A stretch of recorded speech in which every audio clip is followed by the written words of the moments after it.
Here we Hi. go. Hi. How are How you? are you, honey? Everything good? Yeah, I'm good. I'm great. How are you? I'm good. We escaped a snowstorm in Tahoe, so Oh, I I'm didn't know. back in LA I didn't even know and you happy were. to be here. I didn't know you were in there. How long were you guys there for We the were break? there for like a week and a half, and then it was like noon, and we were seeing the snow come down. We're like, if we don't get out of here right now, Oh we're not gonna be like, we're gonna be like stuck, snowed in with no food. my God, I keep hearing So about the we, East Coast. yeah, we weathered like the craziest snowstorm getting back. Like I had my head stuck out the window telling my husband like slight left, slight right. Couldn't see, total whiteout. It was nuts. No way. That's But we made nuts. it back. Yay! So My dad's in Montreal right now, and when he landed, he goes, "Just got to the North Pole." exactly. It was It is nuts. seriously But freezing. yeah. Well, welcome back to 70-degree Los Angeles. Yes. I'm so happy to have you on. I mean, one of our most popular cover stories of the year, by the way. I don't know if you know that, Oh, but your story really? got, yeah, really big traction. Oh, nice. I'm so glad to hear it. Yeah. And it's also, I love that it's pinned on your Instagram. It makes me so happy every time I go see that. No, I'm proud of I'm it. I want people to be inspired to be proudly Jewish and speak out and not be afraid. So that's why it's pinned. Oh, I think you do that in spades. I mean, just having a figure, with as big of a following as you come out and be public about the fact that they're Jewish and they're pro-Israel, like, that is a huge Mhm. deal. It's Yeah, under it's it's sad. It's yeah. sad that it's a huge deal, but I guess it is. But I think that 2023 is the year of the proud Jew and, the proud Zionist, and we just need to come out and say we're with the Palestinian people, similar to the people of Iran that have a horrific, tyrannical government. It's the same thing, right? They're funded by Iran. Hamas is funded by Iran, and there's no difference between what those people are going through and what the Iranian people are going through.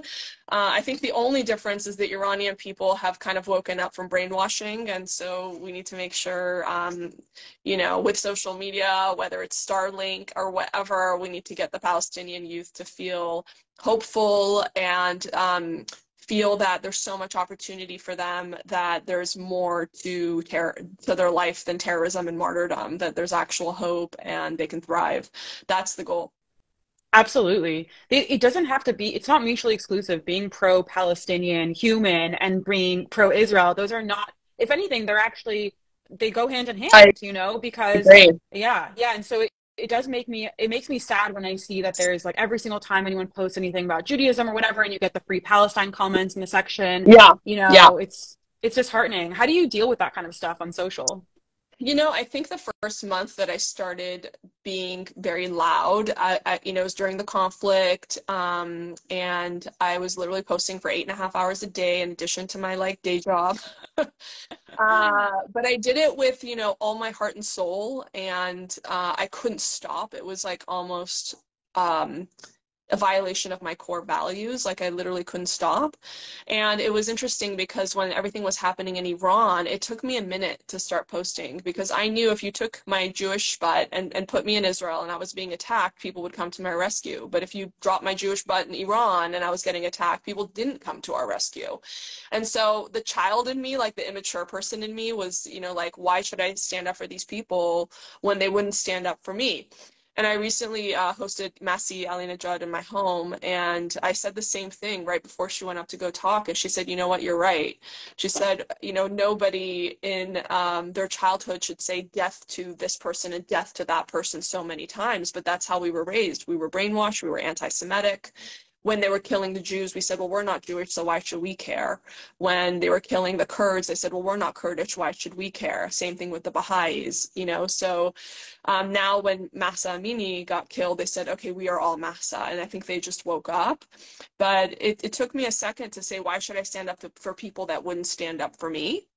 And Mm. then I had to take a step back and say, you know what, I'm Jewish. It's our job to stand up for people, even if they won't stand up for us. And my husband said something really interesting. He said, even when we, overthrew the Nazis, if the soldiers started raping their women and children, would you be okay with that? And I'm like, no, absolutely not. And he's like, okay, well, they didn't stand up for you, but you still don't think that's okay. So it should be the same kind of thinking process. So it took me a moment, to be honest, Yeah. because I kind of just got sick and tired of like us standing up for everybody else and no one coming to our rescue and no one standing up for us. But I guess that's kind of, you know, the chosen people thing. We're chosen to be the light in the darkness. We're chosen to suffer in that way. And so, yeah, it was an interesting kind of evolution in my mind, with what's happening with Iran. And also, you know, kind of standing up for the Palestinian people in the same way. They lynch us, not all of them, obviously, but they wouldn't stand up for us. We're not even allowed to enter those areas as Jews. So why should we care for them? Well, it's humanity, right? And the only way that you're going to win over a people is through love. So it's been a growth moment for me. I got to be honest. But yeah, I think, you know, I think we're getting there. It's hard, you know. I mean, obviously, like I can relate because we're both, you know, Mizrahi Jews from a region that really like didn't like us, you know. And so for us to go and outward, like when you know, when Morocco was winning in the World Cup, and I'm seeing just a lot of anti-Semitism come out around it, I have this dichotomy because I'm stuck between I'm so elated and happy and like crying with my mom on the phone that this African nation finally made it that far, that my country made it that far. And yet, you know, I'm combated with, whoa, like all these people are being anti-Semitic around it. It just, you know, it's hard, but I have to sort of remember that a lot of this stuff stems from generations of ignorance and awful education. And Right. it's not really their, you know, it's not necessarily something that is like their, it's not that it's not their fault, but it's just, it's something we have to combat in a way that is not necessarily, you know, let's fight them the same way that they fight us. You know, we have to combat it with education and with like open-mindedness, even though it can be really hard. And I think with Yeah. Iran, I understand that a lot.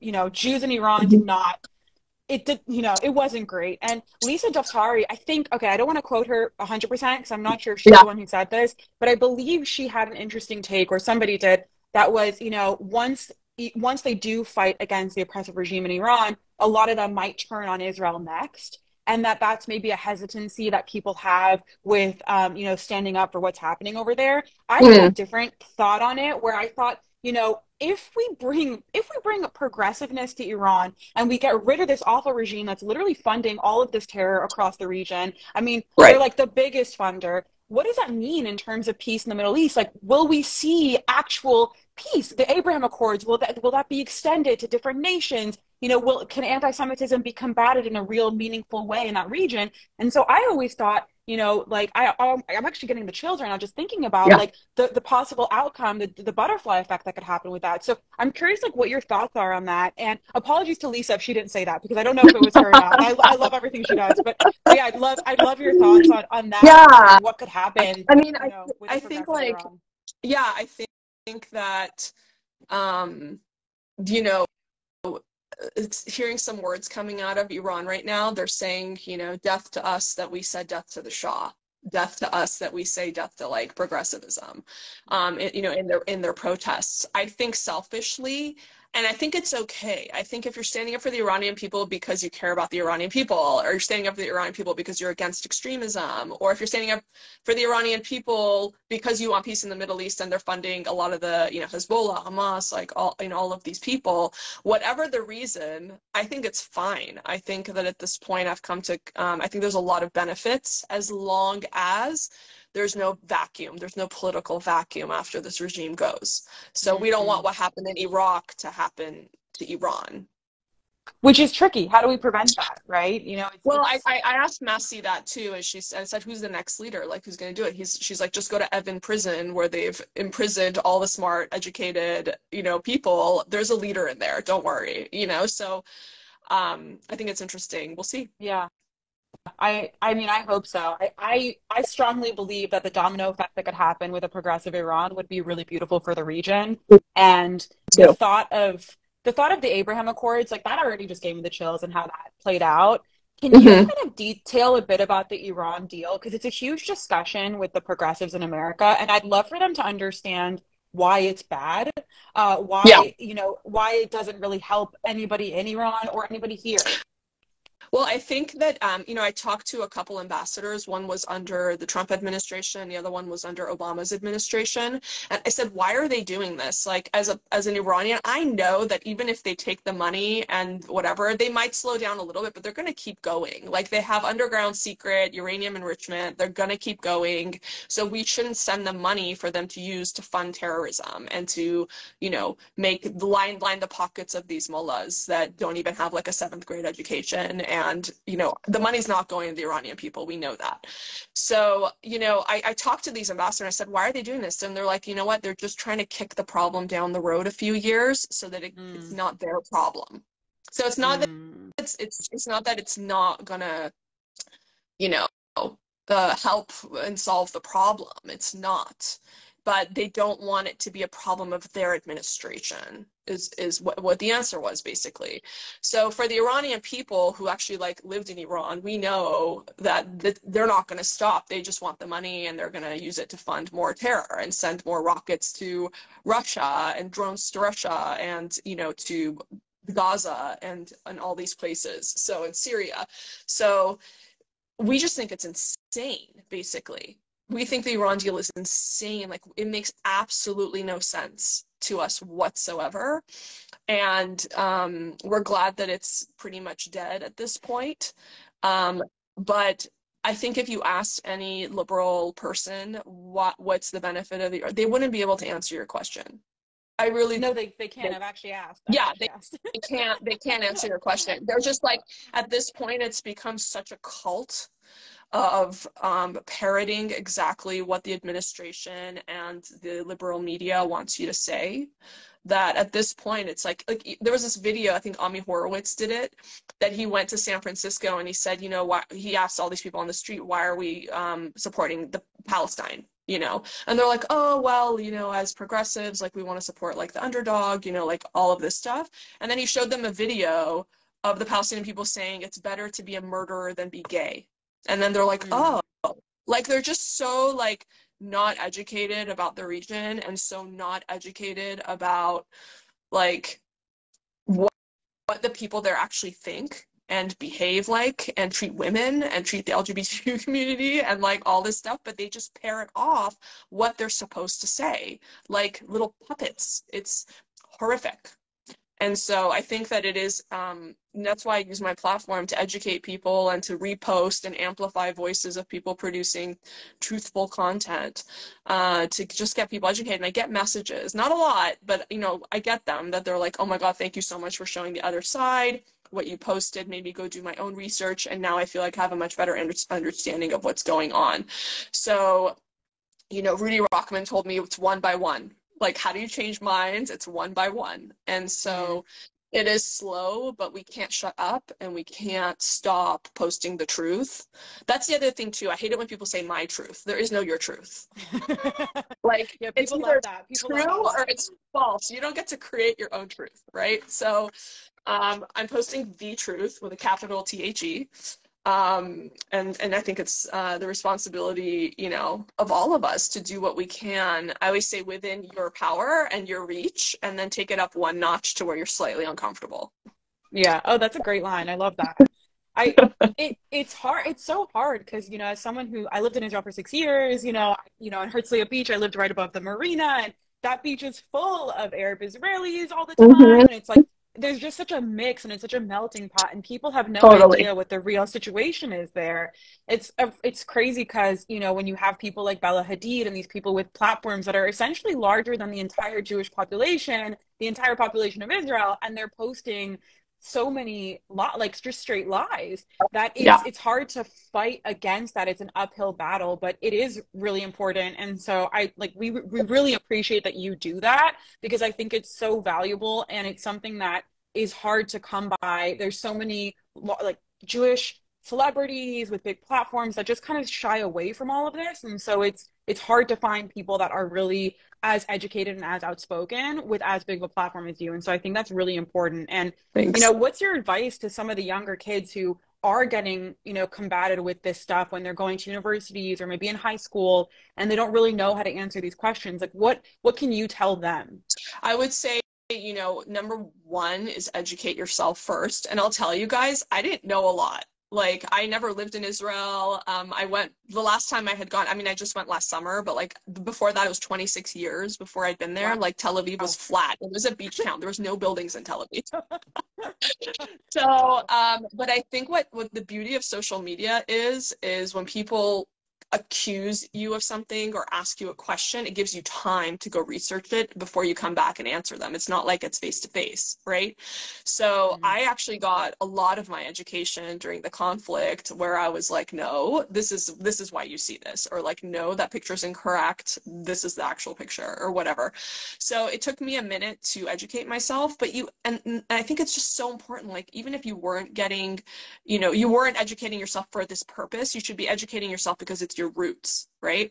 And I think a lot of the depression and, you know, non-rootedness of the younger generations right now is because they don't know their own roots, you know? It's like once you know your roots and you know the power of your roots, it's so empowering, you guys, and it gives your life like more of a meaning and a purpose. Same thing with God, right? They're trying to erase God because if they erase God, they erase morality, then there's no more like individual relationship that you have with God. There's only, you know, you're like the perfect little stamped out human that's just going to follow what everybody else says, you know, peer pressure and like move the sheep this way, move the sheep that way.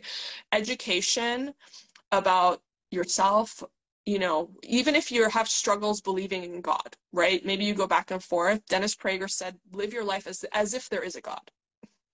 Start there. Live your life as if there is a God, right? I just think, you know, there have been studies that have been done that people that have lost God, their lives are not more meaningful. They're actually higher depression rates. And I just think when you feel like there's no purpose higher than you or greater than you, and you're not humbled in that way, and you're not living with service to others, you're gonna be depressed, right? So just live your life as if there is a God. Like the Bible, the Torah, these are playbooks for living a meaningful, happy life. And so the instructions are right there. Use them. Educate yourself. Read about it. Even if you're like, I don't know if there's a God. Just, you know, go with it. Go with it and see how your life changes and see how much happier you can be. You know what I mean? Yeah. And honestly, Absolutely. I'll tell you, Shani, like I wasn't even in the place, like I was always like traditional. I feel like Persian Jews are like very traditional, right? Mizrahi Jews are always very traditional like and that. like a little bit of superstition thrown in, like we burn shit and we crack eggs and do that stuff. Yes. But, you know, going through at my last visit to Israel, going to the archaeological digs and all of the advancements in archaeology that have happened over the last 26 years, I was like, holy shit. Like we went underneath the city of David, and our tour guide, yeah, and our tour guide, we got to go to underneath. They haven't even opened it to the public yet. No And he went, it was crazy. So he went down the wall and then he goes like this and he scrapes, you know, some ash on his arm. And he goes, this is from the destruction of the second temple. I'm like, what the hell? Wait, that's crazy. My family left Israel after the destruction of the second temple. Yeah, no, it's crazy. Because it's time stamped in the wall. And so I was just like, you know what, like this stuff happened. Because up until then, I was like, okay, the Torah was like a bunch of stories. They're great stories. We can interpret them. But then I was like, holy shit, this stuff actually happened. Like it's real. And so I love that I'm having a deeper connection to Judaism. I love that I'm able to discuss that with my children. I love that I'm raising proud Jews, vocal, kids, and they're teenagers, right? They're all like insecure, like, you know, trying to find their way. But when someone says something that's false, they've gotten to the point now where they will speak up. And so even if my daughter did it in front of her whole entire school. And so, you know, I think that we kind of have to, as whether you're younger, whether you're my age, whatever, older, we have to model correct behavior and strength, because the Jews do the best when we're strong and united, you know? And so I try to connect people. I try to connect different organizations. You know, I try to do my part in unity of the Jewish people. No infighting. It's craziness. Don't even get me started on that. It's like, oh, it's crazy, the infighting. Why do we, I mean, I run the journal page, and the comments that we get sometimes are so frustrating to me because it's as if it's as if they think like, oh, someone is coming with a malicious attitude writing this piece instead of reading it. Oh, this is a thoughtful take, and it just drives me Yeah, I would bonkers just because we should be supporting respond each that way. other. You should just respond that way. Just be like, instead of, thinking that this is a threat, it's just another point of view within our community. We need to unite around each other and have meaningful conversations. Absolutely. Yeah, absolutely. I do that sometimes when we get DMs and things like that. Like someone Hmm. posted a story the other day of our cover, and they said, look at the journal is doing like blatant clickbait trying to get us to support this BB government when we've posted a number of really critical articles about BB's new administration. And that piece, the cover that they posted, was about a survey on wokeness and anti-Semitism and Hmm. anti-Zionism that's happening in America, completely unrelated to BB. And I was like, did you even open the paper? Like all I you get saw was that an all Israeli the flag, you time. know? I get that all the time. So People are just so lazy. They don't want to open the paper and yes, actually read the yes. article. But I will tell you, I'm very frustrated by like Anti-Defamation League, which is only posting stuff that is like white supremacist, white supremacist. I'm like, what are the white supremacists doing? Okay, they're handing out some flyers, they're burning a cross. I hope they go catch on fire. Um, who's passing legislation? Who is well funded? Who Mm, is who has a massive platform in the mm, mainstream media? mm. Like for me, and I think a lot of Jews that survived socialism, we are like traumatized. I always say this, Shani. I'm glad we're doing this because I hope all of your followers hear this. The Ashkenazi Jews are traumatized by the Nazis. They're traumatized by, that sort of verbiage, and therefore they're traumatized by what they consider the verbiage of the right. All the other Jews that, escaped these communist socialists, like the Russians, the Cubans, the, South American, the Middle Eastern Jews, were traumatized by socialism. Mm. We're traumatized by the language of the left, right? So it's like the Ashkenazi Jews are looking at us like, how could any Jew ever vote Republican? And then the Middle Eastern Jews, the Latin American Jews were like, how could anyone vote for Democrats? It's So I so think again, we need to, true. yeah, so I think we need to like kind of have a common understanding, and instead of saying I will never vote this, I will never vote that, like I was keynoting for the Jewish Federation, and I was like, listen, it's very easy for me. I will donate to whoever's campaign who's not insane, whether you're left, whether you're right. Yes. If you're sane, I will donate to your campaign. I love that. Yeah, it's important that we stop looking at these things in such, black and white party lines. It's about whose platform is legitimately doing good, who is actually meaningfully making an impact in our political system, which is very hard to do because the way that the government is set up is not for efficiency. It is not Right. to get things done. So it's hard to find politicians that are actually doing something. It's funny because Biden's new thing on anti-Semitism. What's your thoughts on that? I'm curious how that's going to pan Oh out. God. I think that he has his moments of good, and I think he has a lot of moments of bad, like the Iran deal, for example. Like, what are you possibly thinking, Mm. right?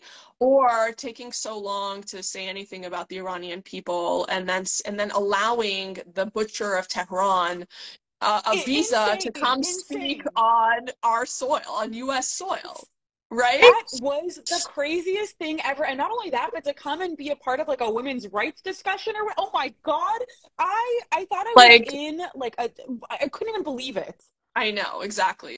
So I think for me, this administration is more awful than good. And then passing another $1 trillion, like you guys, like, are we gonna run out of like money paper soon? Like, do you know we're in inflation? Like, why are we passing another $1.7 trillion? Like, I don't know. I just think it's a lot of crazy happening right now, to be honest with you. And a lot of the stuff that I scream out about is because it smells like Iran to me and what happened in Iran that went from the Shah to this. Mm. And so I just don't want the American people to regret, because socialism sounds great, right? Or democratic socialism, whatever they're Right. calling it, sounds lovely. I think it's fantastic. And there's a saying, when you're young, if you're not a Democrat, you lack a heart.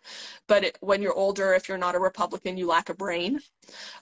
So I It's a just great feel like line. I think everything sounds lovely, and it sounded lovely in Iran too when they got rid of the Shah. They're like, look at the Shah living in this castle and there's homeless people on the street, right? It makes sense. Like, it sounds good, but unfortunately, human nature doesn't support that sort of utopian socialist state. And Yeah. so for those of us who've lived through that, we're like, no, it's like Austin Powers when the car is slowly coming at him and he's like, no. Yeah, So yeah, that's how absolutely. a lot of us feel. And so we're screaming out like, no, like, no. I mean, sounds great. You have a wonderful heart. Like, God bless your virtue signaling, but it doesn't work. It is a really good insight into why a lot of Sephardi and Mizrahi Jews and South American Jews, and I mean also South African, that they have such a struggle with this idea of the language of the left. It is a really good insight that I think a lot of Jews of today, especially like the progressive Jews, don't really understand where that comes from, where that trauma comes from. Right. Because to be honest, as Mizrahi Jews and as Middle Eastern, North African, we don't really talk about our history that often. We don't teach it in the schools. It's not the pogroms are not discussed the same way that the Holocaust is discussed in as much frequency, because a lot of brown Jews just like to, we're more like let's not talk about it, tough it out. We're succeeding now. Let's just keep Mhm. thriving and Mhm. go to school and work hard, right? That's Right. like our mentality Right. for a lot of things. So our Right. parents weren't really into the whole let's rehash our history. And so I think that is something that isn't discussed enough. And so therefore people don't understand where that trauma comes from. So I really like that you said that. I thought that was really poignant and something that I feel like a lot of Jews will be able to take out of this conversation and kind of build a bridge. That's what the journal loves to do. That's why we have so many different takes from different writers. It's not just right or left or orthodox or reform. It's everything. It has Yeah. to be, because Jews are a melting pot. When have you ever sat at a Shabbat table and everyone agreed? Like when? Never. Our like I feel like it's debate time, like debate club every time we have Shabbat dinner. It is literally debate club. That's so Yeah. funny. Uh, can we go back to that thing you mentioned about your daughter speaking in front of her whole class, her whole Yeah. school? I'm really curious about that story. What happened and why did she speak in front of the whole school? I need to hear Yeah. more.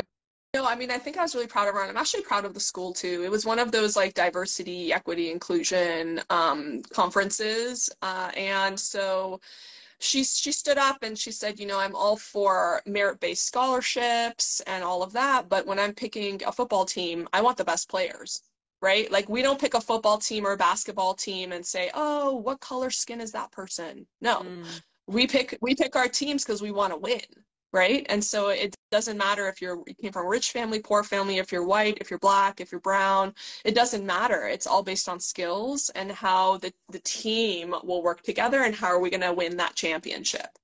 And so, that was sort of like along the lines of she was talking, and then she was about to walk away from the mic, and then she goes to the mic and she starts talking about how I fight against anti-Semitism, and she's like, and my mom owns 3 guns, and then she drops the mic.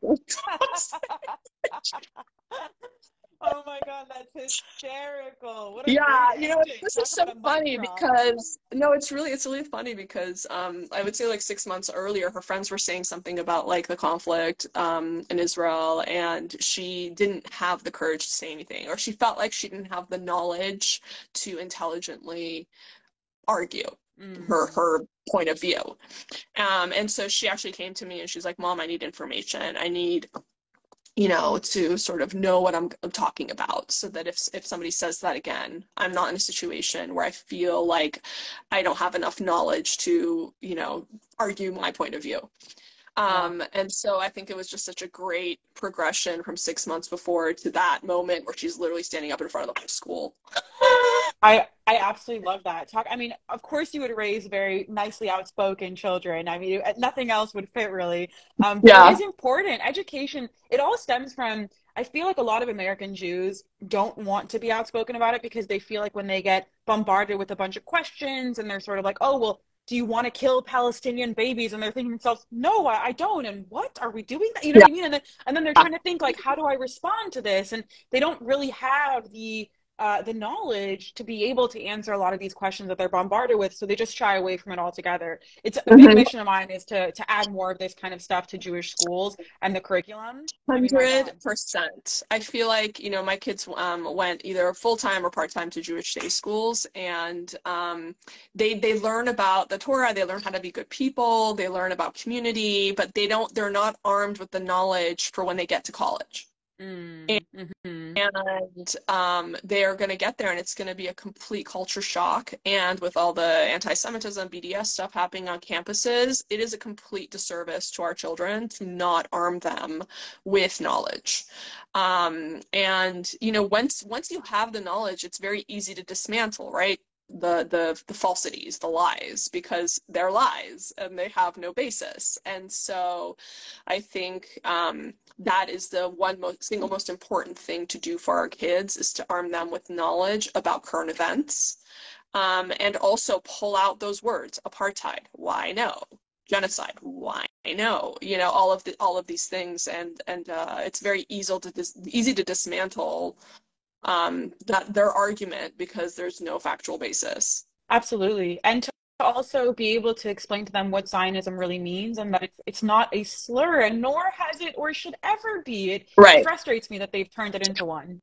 Well, I mean, that's what happens, right? Like, I remember when I was in high school, you know, feminist was a dirty word, you know.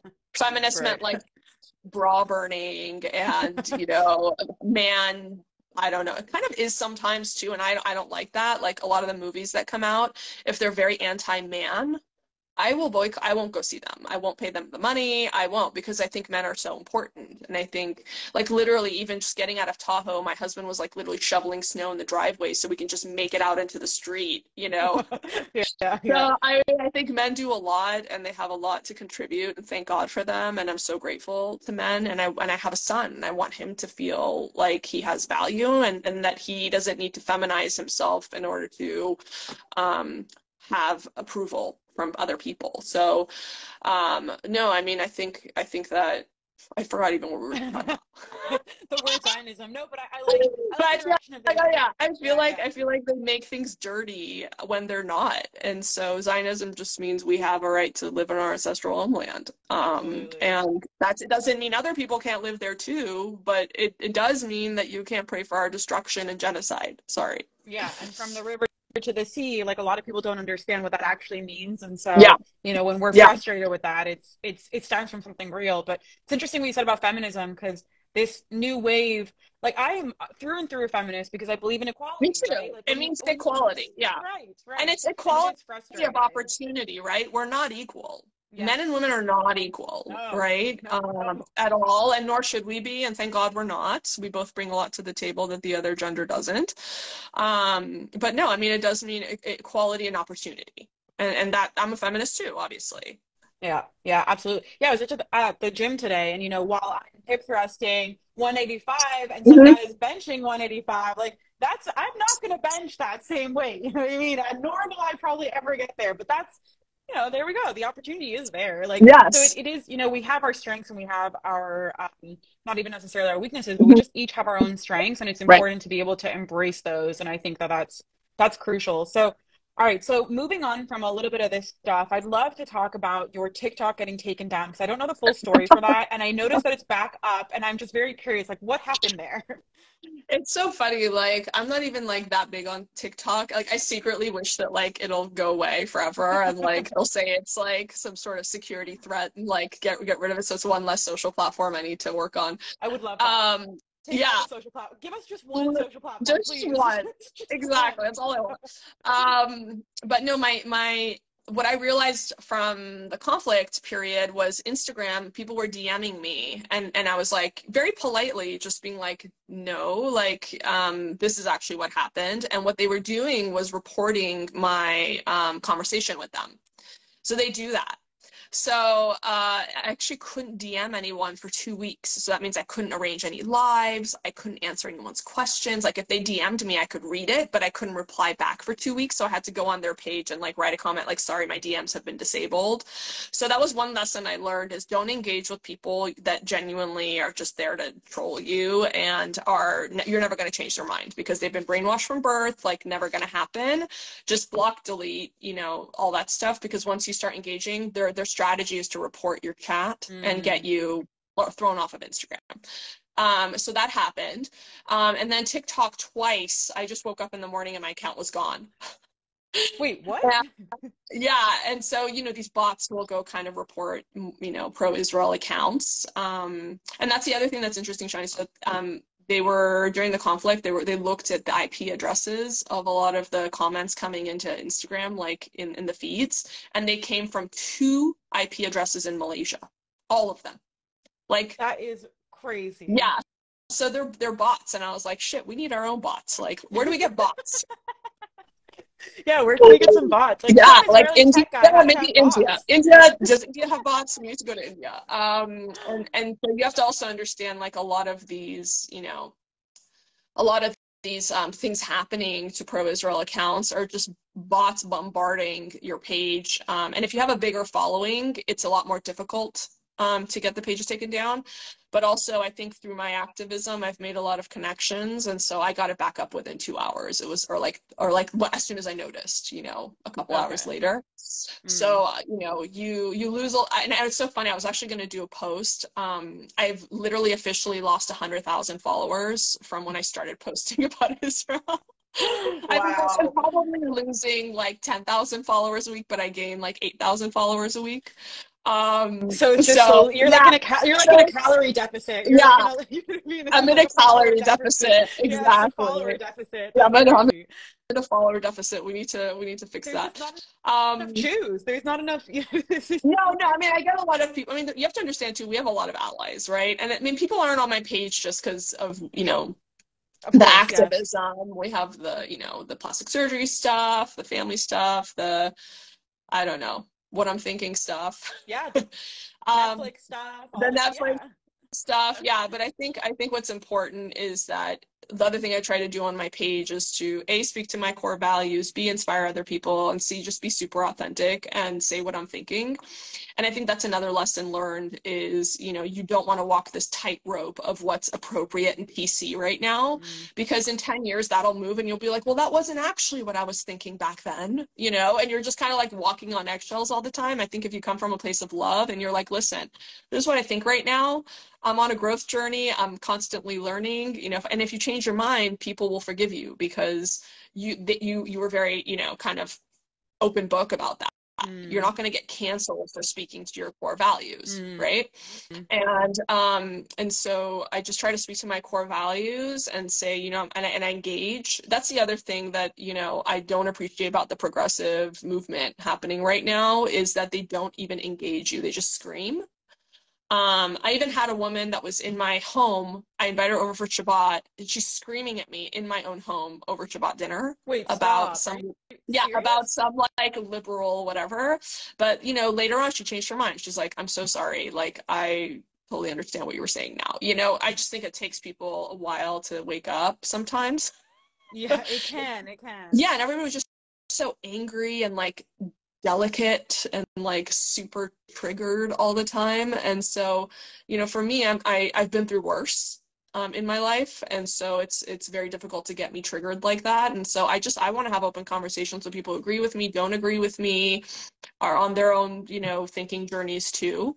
And so I just feel like that's kind of been lost. And I just started a podcast called The Closet.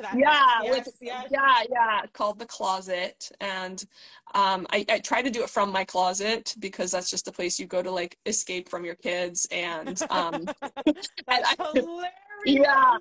And like I call it productive meditation. Like, I can't meditate worth crap, but when I'm folding clothes or like putting away laundry, that's like my meditation. I need to be doing something.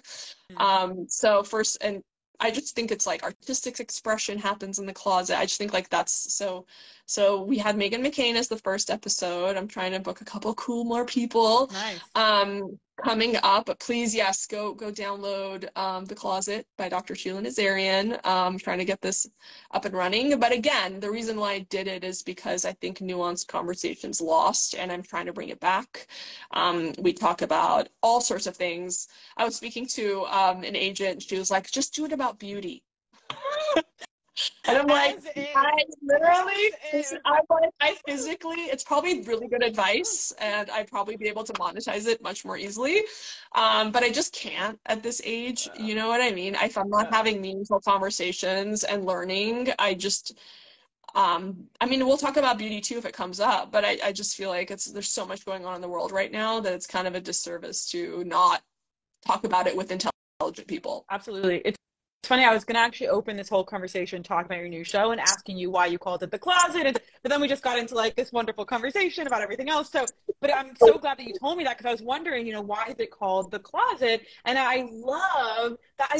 I love that you named it that, because it's such a great idea, going into the closet. Also, closets have pretty good sound. You can tune it really nicely. You know, So I had really great issues with my Wi-Fi. I just had issues with my Wi-Fi in there, but I got the IT guy to come. We wired it. The speed's like super high now.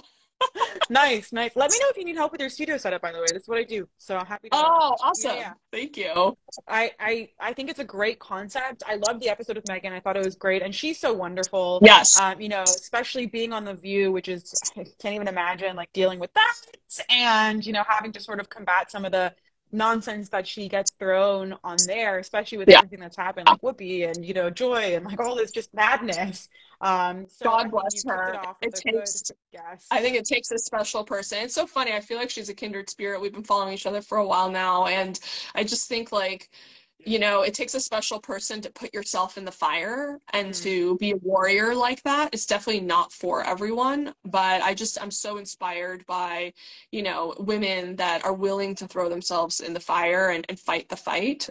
Whether it's, you know, just bringing another point of view and not kind of going along with whatever everybody else is saying, not being afraid of conflict, not being afraid of debate, not being afraid of, I don't know, bringing a different perspective. I just have so much respect for that. Absolutely. So can you just give us a little information on what the Nazarian Institute is? Because I know you run that, and I think it's super interesting, and I feel like people need to know about it. Yeah, I mean, I started the Nazarian Institute probably like, I want to say 6 years ago. And it was basically business, branding, and personal growth for medical providers. I mean, it literally is open to everyone. Everyone can learn from this. Any kind of entrepreneurial person or anybody that feels like they're the ones holding themselves back, like, oh, I can't post that video, my hair looked like this, or like I said too many times. You know, we stand in our own way a lot. So when I first started, I just wanted to do like a business conference, right?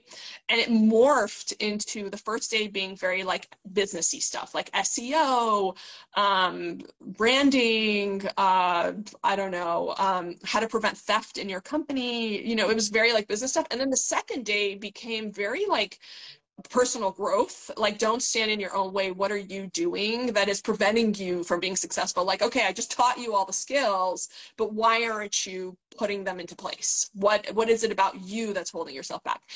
And what started happening is people would come to me after the conference and being like, your conference saved my life. I was suicidal and your conference saved my life. Wow. Like, I know, it was the craziest. So during COVID, what we did is we took all of the talks that we had done, and we had Sounded Kris like Jenner. a foghorn. I know, it is my fault.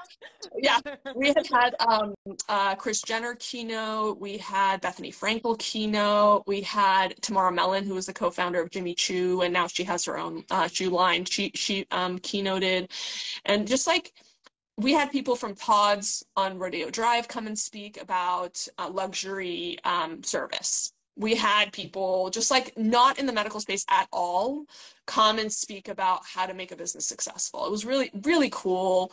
And so we took all those talks, we put them online. And it's a nonprofit. So that one is called thinkbig.nazarianinstitute.org. And if you just look up Think Big by Dr. Sheila Nazarian, or on Instagram, it's just Think Big. And the big stands for branding, innovation, and growth. It's so, I wish I had that education when I was younger.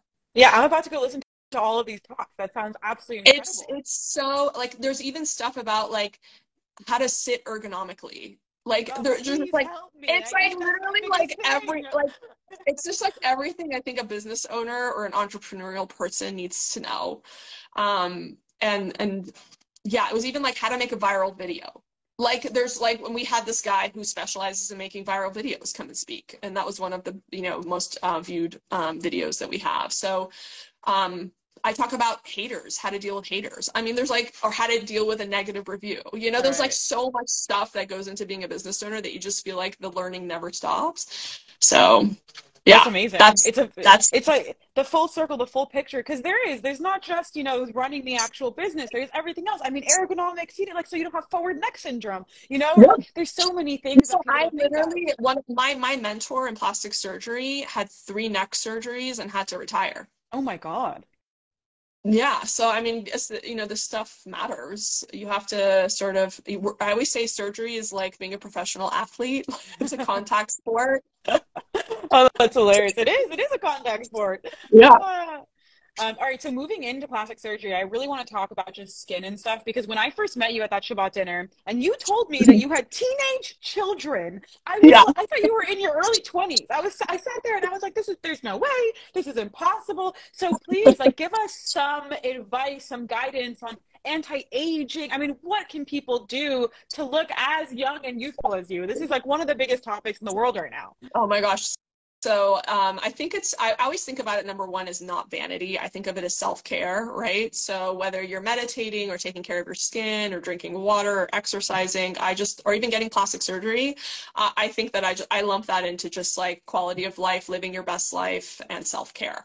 Mm. And beauty matters. They've done studies on it where they bring an actress and she's dressed really pretty and she tells a kindergarten class a speech, and then she leaves, dresses differently, takes off her makeup, dishevels her hair, walks back in, gives the same exact talk, same voice, and then they ask the kindergarten kids, which teacher did you like better? And they're like, the first one. They're like, why? She was nicer.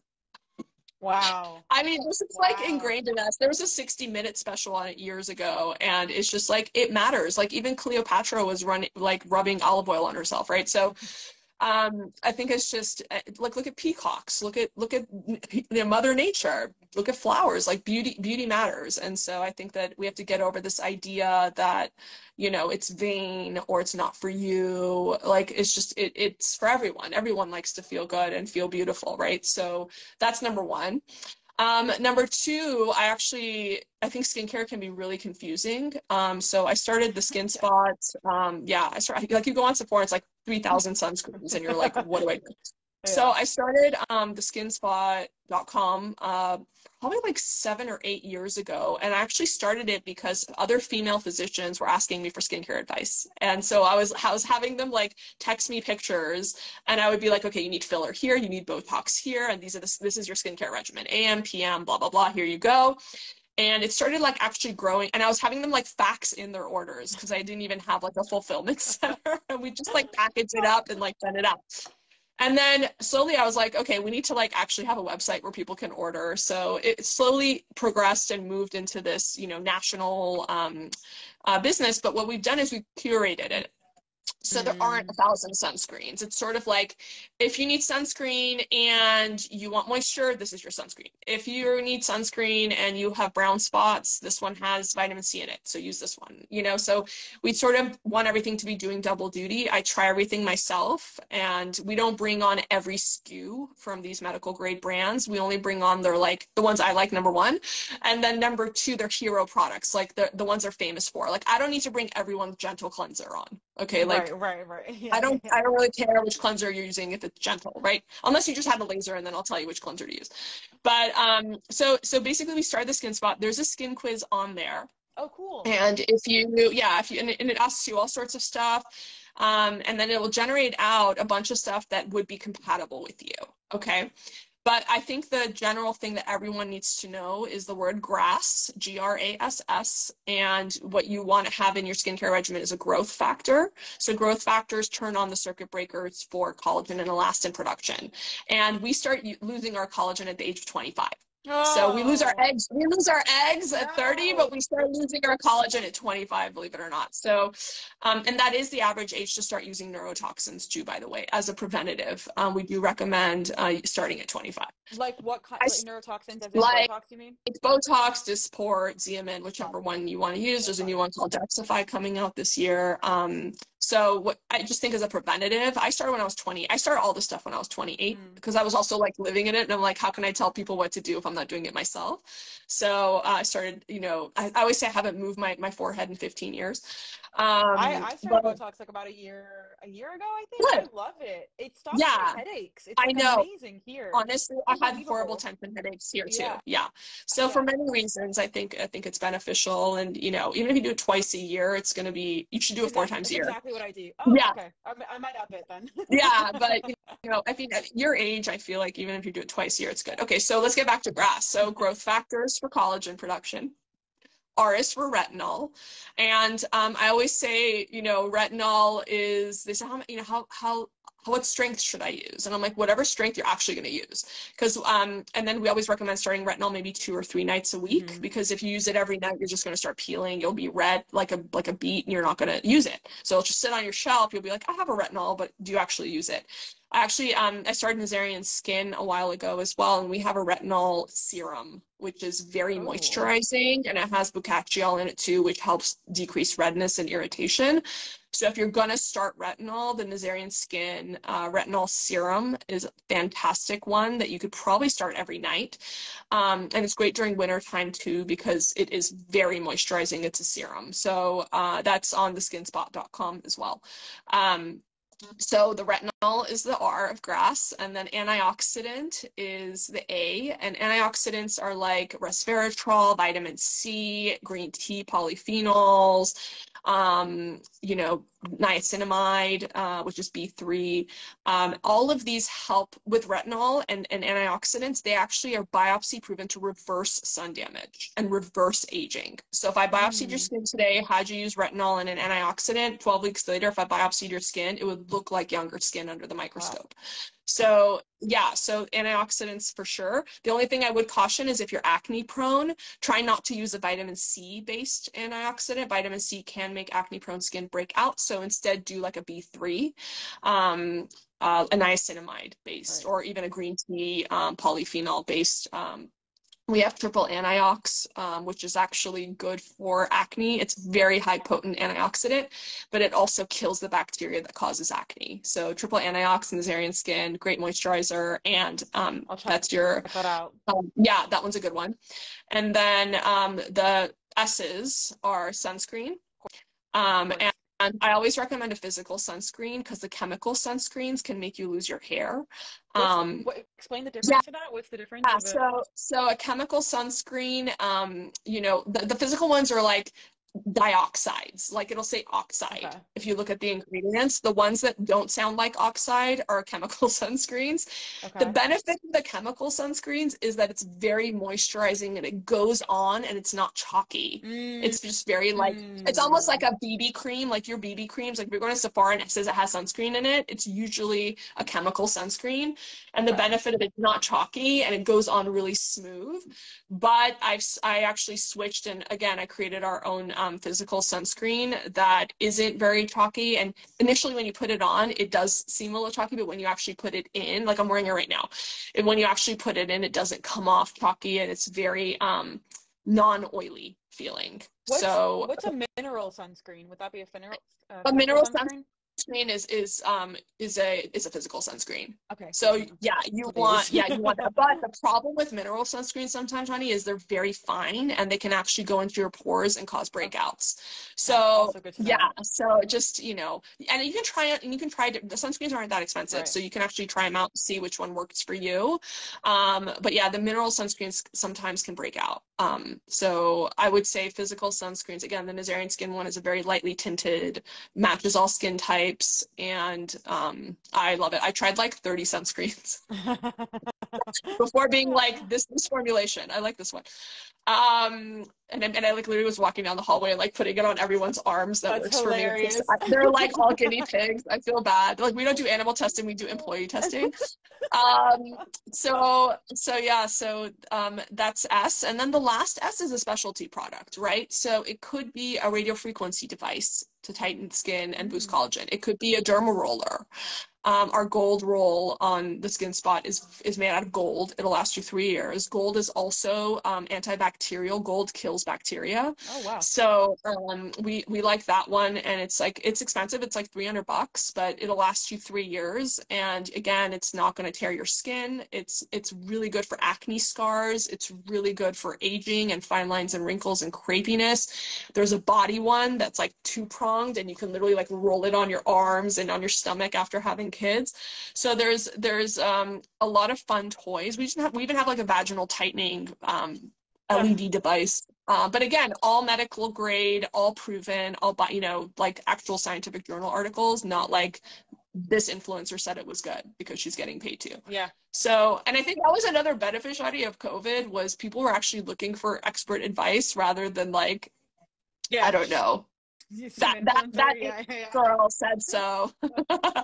So the Skin Spot did really well. Like I feel like during COVID, we 8x'd our sales. Wow. Yeah, that's pretty amazing. Crazy. Yeah, it was crazy. But I think it was because like we were closed for 2 months and people were like, holy shit, my face is falling apart.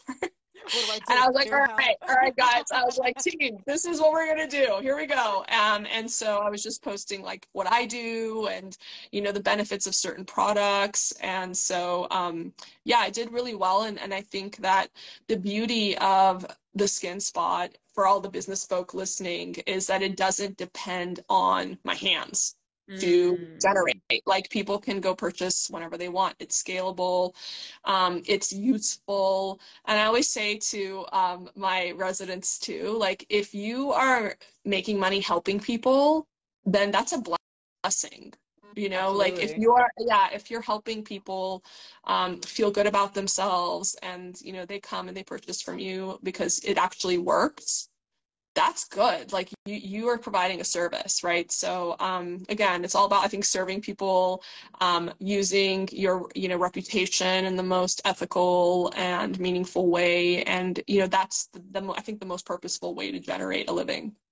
Absolutely. And everything that you do really does provide a value, whether it's speaking out about anti-Semitism or Israel or what you feel like is genuinely needs to be discussed, and being that spokesperson to also skin and plastic surgery in this kind of world that is really important. I mean, people view plastic surgery a lot of times, you were talking about the vein, and beauty is important. I completely agree in that aspect that you want to feel good. But people don't realize plastic surgery also has so many other avenues, when it comes to reconstructive surgery and providing people like a new life in a way. Your first episode on the Skin Decision show was really powerful, right? Removing those scars from that woman, like that's a really deep, meaningful thing that you are able to provide to someone that a lot of people don't view that side of plastic surgery and that side of the world of aesthetics, but it is really valuable and important. And I want to let you go because we have been going for an hour, but really quickly, can you just tell us, will the Skin Decision come back? Are you planning on doing more TV stuff? What's next? They haven't announced it coming back or it not coming back. So I don't know. But I know, no, it's fine. I mean, we go on. There's so much to do. There's so much important work to be done. We have the podcast. Hopefully I'll be working on a book. Oh, so I mean, there's just, yeah. I mean, I'm like, do I need one? And they're like, you need one. And I was like, you need one. So, no, I just think there's so much to be done. I'm just having fun and trying to lead with purpose. And I always, ask myself, is this going to improve my quality of life? Is this going to be beneficial to the people that, are my audience and are around me? Is it going to be beneficial to my children and my family? And that's sort of how I'm making decisions right now. Like, how is this going to be for the greater good? And is it going to be fun for me and benefit my family? So if the answer is yes to all those things, I say yes. I absolutely love that. Well, for selfish reasons, I'd love to see you back on TV in some capacity. You're super entertaining, and it was just a really great show to watch. So I had a pleasure viewing it, and it was Emmy-nominated. I mean, I know. I was like, it's so funny when the Emmy noms came out, and Critics' Choice too. I was like, who am I? Like, who Whose I life love am it. I living right now? What is happening? I absolutely love it. Well, thank you so much, Sheila, for coming on. And everybody, please check out all of Sheila's pages. She's all over. And you also write for the journal from time to time. And those articles have been really Yes. great. So please keep writing for us. And please, everyone, check out all of her content. And I will make sure to link everything as well. We're going to upload this episode on YouTube. So if you missed a lot of it, you can watch it back on YouTube in its full form and, rewind, fast forward, leave the app, all the benefits of it being on YouTube. So definitely check it out. And thank you so much. Thanks again for coming on. I All really right. appreciate Thank it. you. Have a great one. Bye. Bye.